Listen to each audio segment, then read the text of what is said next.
ঘরে গিয়ে ছেলের মুখ দেখো গে যাও। চাঁদ পানা সুন্দর ছেলে হয়েছে গো তোমার। তারপর আমার পাওনা। সেও দেবো কোন দাইমা, সেও দেবো।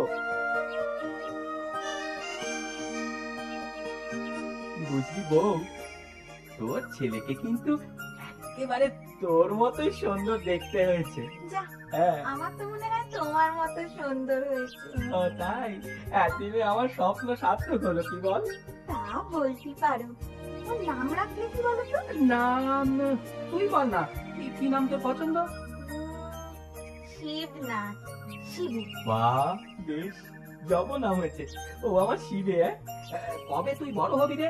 কবে তোর বিয়ে দিয়ে ঘরে দুর্গা ঠাকুরের মতো বউ আনবো বল? থামো, অনেক হয়েছে।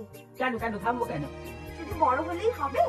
লেখাপড়া শিখিয়ে ওকে মানুষের মতো মানুষ করতে হবে না? এ ঠিক বলেছ। ও আমার শিবে রে, কবে তুই পাঠশালা যাবি রে? কবে তুই লেখাপড়া শিখবি রে? শোনো, হ্যাঁ? আমাদের যত কষ্টই হোক ছেলের গায়ে এতটুকু আঁচ রাখতে দেবো না, কি বলো? হ্যাঁ, তা তো বটেই।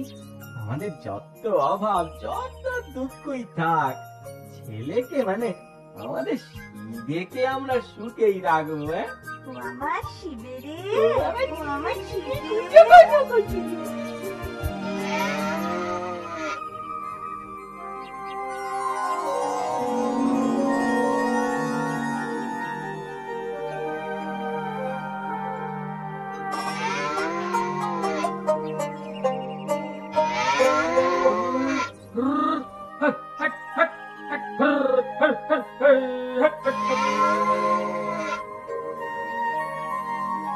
এই যে পরাণ, এই যে পরাণ, বলি এখনো তুমি হাল দিচ্ছ?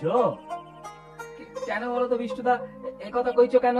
বলি জীবনে কষ্ট তো কম করলে না। ছেলে এখন বড় হয়েছে, লেখাপড়া শিখে ডাক ঘরে কাজ পেয়েছে। আরে এই সময় তো তোমার আরামের সময়। না গো বিষ্ণুদা, আরাম করা ভালো নয়।